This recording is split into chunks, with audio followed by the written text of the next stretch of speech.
कुल्ची में हिंसा का मामला सामने आया है। गोलाबारी में 4 लोगों की मौत। आज चौथे चरण के चुनाव है पश्चिम बंगाल में, वहीं हिंसा की कई वारदातें सामने आ रही हैं। बड़ी खबर हम आपको दिखा रहे हैं। 8 चरणों में पश्चिम बंगाल में चुनाव होते हैं। आज चौथा चरण है पश्चिम बंगाल में चुनाव का, जिसमें कूच बिहार में वोटिंग के दौरान फायरिंग हुई।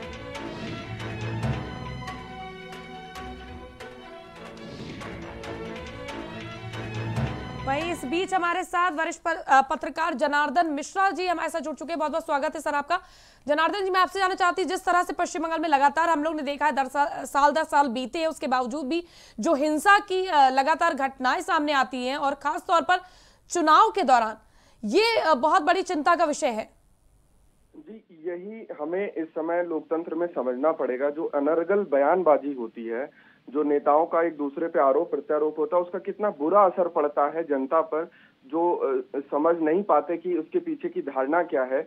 लोग इतना ज्यादा एग्रेसिव हो जाते हैं कि जान लेने पे उतारू हो जाते हैं, एक हिंसक माहौल बन जाता है। ये चीज स्पष्ट रूप से आप बंगाल के चुनाव में देख सकते हैं। जो अभी खबर आ रही है कि चौथे चरण के चुनाव में CISF की गोलाबारी में 4 लोगों की मौत हो गई। तो ये एक बहुत बड़ी घटना है, जब आर्मी पर्सन्स को अपने ही नागरिकों के खिलाफ गन उठानी पड़ती है, और ऐसे में ऐसी हत्याएं जो होती, मासूमों की, जो भी लोग उसमें मरे हैं, उनके लिए किसी न किसी को जिम्मेदारी जरूर लेनी पड़ेगी। जिस तरह से अभी ये भी खबर आ रही है कि सांसद लोकेट चटर्जी पर भी हमला हुआ है, उनकी गाड़ी पर हमला किया गया, TMC समर्थकों द्वारा गाड़ी पर उनके शीशे तोड़ दिए गए हैं। इसको लेकर भी जब सांसद की सिक्योरिटी की बात की जाती है तो कहीं ना कहीं वो पुख्ता करने चाहिए, और प्रदेश सरकार को ये जरूर स्पष्ट करना चाहिए कि किस तरह से हम चुनाव के दौरान जहां पर मत डाले जा रहे हैं वहां पर किसी तरह की हिंसा ना हो, उसके लिए कड़े कदम उठाए जाए। लेकिन उसके बावजूद इस तरह की घटना सामने आती है और लगातार पश्चिम बंगाल में ये ज्यादातर देखने को मिलता है जब चुनाव होते हैं। तो देखिए, ये कितनी भी आप सुरक्षा व्यवस्था को टाइट कर लें, लेकिन इस तरह की घटनाओं पर पूरी तरीके से अंकुश इसलिए नहीं लगाया जा सकता क्योंकि जब आपके राजनीतिक लोग ही इस तरह की घटनाओं में इन्वॉल्व होते हैं, तो आप हर किसी के पीछे एक सुरक्षा गार्ड या हर किसी के पीछे एक पुलिस वाले को नहीं लगा सकते, पहली चीज। दूसरा ये है कि ये जो घटनाएं हैं, ये आरोप प्रत्यारोप का दौर जारी है। आपने देखा था पहले जो भाजपा के वहाँ के प्रवक्ता हैं, जो वहाँ के नेता हैं कैलाश विजयवर्गीय, उनके ऊपर भी हमला हुआ, भाजपा के अध्यक्ष पे भी हमला हुआ, TMC के नेताओं पर हमला हुआ। तो ये आरोप प्रत्यारोप लगातार जारी है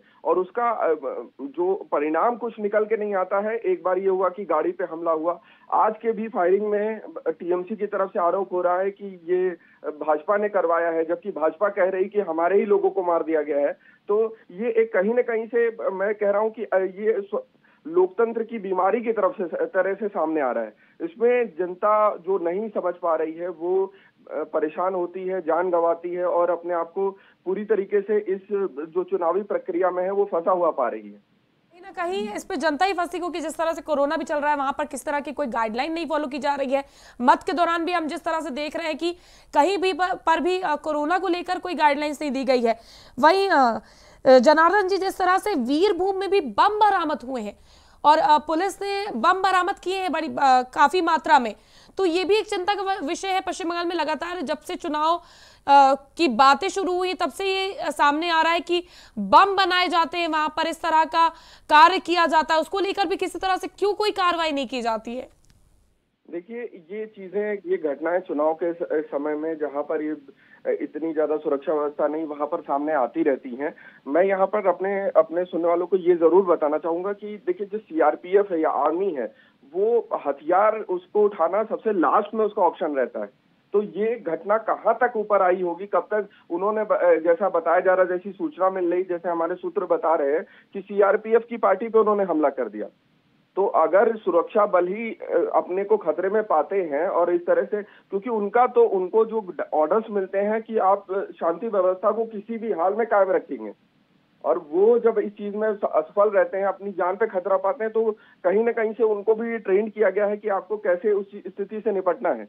कहीं ना कहीं इस टाइम पर CRPF को हमें जिम्मेदारी सौंप देनी चाहिए और राजनीति को दूर रखते हुए, लोगों की को ध्यान में रखते हुए इस तमाम चीजों पर, इन तमाम पहलुओं पर सख्त होना चाहिए प्रदेश सरकार को। निश्चित रूप से ये चुनाव लोकतंत्र का उत्सव है, लेकिन ये चुनाव हमेशा जनता के लिए ही होता है। जनता के हितों को सर्वोपरि रखते हुए ही हमें इस तरह की किसी भी घटनाओं को, किसी भी तरह के पॉलिटिकल लोगों को समझना चाहिए कि जनता ही सर्वोपरि है। अगर उनके लिए घातक हो रहा है तो फिर क्या मतलब है चुनाव का, क्या मतलब है आपकी पॉलिटिकल पार्टी का, क्या मतलब है इन सब चीजों के आडंबर का। बिल्कुल, बहुत बहुत शुक्रिया जनार्दन जी हमारे साथ जुड़ने के लिए और तमाम जानकारी साझा करने के लिए। जिस तरह से बताया कि चुनाव मत और कहीं ना कहीं लोकतंत्र का एक बहुत बड़ा हिस्सा है, लेकिन इस लोकतंत्र में जब इस तरह की घटनाएं सामने आती हैं तो कहीं ना कहीं चिंता का विषय बन जाती है। बेहद निंदनीय घटना हम आपको दिखा रहे थे, जहां गोलाबारी में 4 लोगों की मौत हो गई है। वहीं वीरभूम में भी बम बरामद हुए हैं। सांसद पर भी हमले की खबर सामने आ रही है। तो इस तरह की घटनाएं पश्चिम बंगाल में लगातार सामने आती रही हैं। आज चौथे चरण के चुनाव के दौरान भी कहीं ना कहीं ये वारदातें जो है वो कई बड़े स्तर पर देखने को मिली। 8 चरण में चुनाव होने हैं। तो हम आपको दिखा रहे थे कूच बिहार के जगह पर ये गोलाबारी की गई, जहां पर 4 लोगों की मौत हुई है। वहीं अगली बड़ी खबर इस वक्त की हरदोई से सामने आ रही है। कोरोना वायरस ने पकड़ी रफ्तार। 14 नए कोरोना संक्रमित मरीजों की पुष्टि। केजीएमयू से आई जांच रिपोर्ट में पुष्टि। जिलाधिकारी की जनता से अपील। कोरोना गाइडलाइंस का पालन करने की अपील। तो जिस कदर कोरोना के मामले लगातार बढ़ते जा रहे हैं, उछाल दर्ज किया जा रहा है दिन पर दिन। आज के टाइम में 4000 से ज्यादा केसेस एकमात्र लखनऊ में सामने आए हैं। तो इस केस में लगातार ये अपील की जा रही है कि लोग कोरोना की गाइडलाइंस को फॉलो करें, कोरोना को हल्के में ना ले। इस खबर पर हमारे साथ हमारे संवाददाता गुलफाम जुड़ चुके हैं। गुलफाम जी, मैं आपसे जानना चाहूंगी कितने लोग पॉजिटिव आए हैं, क्या कुछ किया जा रहा है जिला प्रशासन द्वारा, किस तरह से लापरवाही बरती गई जो इतने केसेस एक दिन में उजागर हुए हैं? जी बिल्कुल, आपको बता दूं हरदोई में कोरोना कहर जारी है। आज हर दिन कोरोना के मरीजों में इजाफा हो रहा है। आज मेडिकल कॉलेज लखनऊ से आई रिपोर्ट में लगभग 14 नए कोरोना मरीजों की पुष्टि हुई। आपको बता दूं हरदोई में जिलाधिकारी अवनीश कुमार लगातार जनता से अपील कर रहे हैं कि वो कोरोना गाइडलाइन का पालन करें, लेकिन कहीं ना कहीं जनता के अंदर जागरूकता की कमी नजर आई है। जनता जिस तरीके से कोरोना गाइडलाइन का पालन नहीं कर रही, जनता जिस तरीके से कोरोना को हल्के में ले रही, कहीं ना कहीं एक बहुत बड़ा घातक साबित होने वाला है। जनता के अंदर बिल्कुल भी जागरूकता नहीं है। आप रोडों पे देख सकते हैं, बिना मास्क के लोग घूम रहे हैं, बिना सैनिटाइजर का यूज नहीं कर रहे हैं, सोशल डिस्टेंसिंग का बिल्कुल पालन नहीं हो रहा है, खुलेआम धज्जियां उड़ाई जा रही हैं। तो कहीं ना कहीं ये जनता के अंदर जागरूकता की कमी है, जिस तरीके जो ये कोरोना के मरीजों में इजाफा हो रहा है। जी, वही तो उजागर हो रही है। इसी चलते 14 नए संक्रमित मरीज मिले। हालांकि मैं आपसे ये जानना चाहूंगी, क्या ये जो 14 संक्रमित है ये एक ही परिवार, जिस तरह से सामने आ रहे थे कि एक परिवार में पूरे परिवारों में कोरोना का संक्रमण फैल रहा है, तो इस तरह के केसेस भी सामने आए? और किस तरह की व्यवस्था की हुई है वहां की हरदोई में, व्यवस्था किस तरह की सामने आ रही है कोरोना को लेकर? ये अलग अलग जगहों से अलग अलग सैंपल लिए गए थे, जिसमें अलग अलग लोग जो हैं कोरोना पॉजिटिव आए। और व्यवस्था की बात करें, व्यवस्था की लेकर डीएम हरदोई बहुत तेज हैं और सख्त रवैया अपनाए हुए हैं। लोगों से बराबर अपील कर रहे हैं कि कोरोना गाइडलाइन का पालन करें, और बराबर लोगों की सैंपलिंग भी हो रही है, लोगों को जागरूक भी किया जा रहा है अलग अलग माध्यम से, लेकिन कहीं ना कहीं जनता के अंदर जागरूकता की कमी नजर आ रही है। जी, बहुत बहुत शुक्रिया गुलफाम जी हमारे साथ जुड़ने के लिए। तो जिस तरह से कोरोना लगातार बढ़ रहा है, उसको लेकर तमाम जिले सतर्क है। जीएम द्वारा भी लगातार आदेश दिए जा रहे हैं कि कोरोना गाइडलाइंस को फॉलो करें, और हम भी आपसे यही संदेश देना चाहते हैं कि कोरोना को हल्के में ना लें, कोरोना को लेकर सतर्क रहें। और जिस तरह से संक्रमण तेजी से फैल रहा है, इस बार का नया वेरिएंट और घातक है और तेजी से फैल रहा है, तो उसको लेते हुए बिल्कुल सतर्क रहिए और तमाम गाइडलाइंस को फॉलो करिए।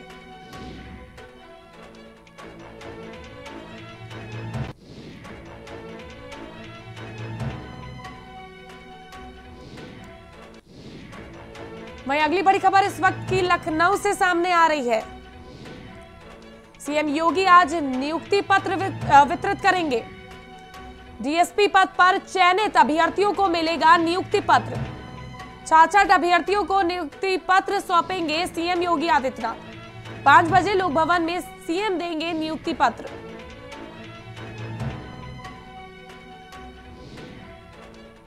सीएम योगी आज नियुक्ति पत्र वितरित करेंगे।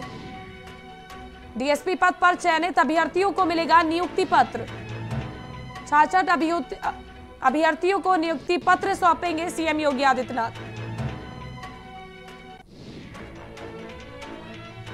तो लखनऊ से बड़ी खबर हम आपको दिखा रहे हैं। वही अगली बड़ी खबर इस वक्त की लखनऊ से ही सामने आ रही है। लखनऊ में नहीं थम रही कोरोना की रफ्तार। यूपी के राज्य मंत्री कोरोना संक्रमित। मंत्री आनंद स्वरूप शुक्ला कोरोना पॉजिटिव। मंत्री आनंद स्वरूप शुक्ला को ने खुद को किया आइसोलेट। संपर्क में आए लोगों से जांच कराने की अपील। तो लखनऊ समेत यूपी के तमाम जिलों में लगातार कोरोना की रफ्तार बढ़ती जा रही है। आज एकमात्र लखनऊ में 4000 से अधिक कोरोना संक्रमित मरीजों की पुष्टि की गई है। इसके बाद हम आपको बता दें, मंत्री आनंद स्वरूप भी कोरोना पॉजिटिव हो गए। उसके बाद उन्होंने खुद को आइसोलेट कर लिया है और जो भी उनके संपर्क में इन दिनों आए हफ्ते भर के अंदर, उनसे जांच कराने की अपील की है। साथ ही साथ खुद को आइसोलेट करने की बाद अपील की गई है।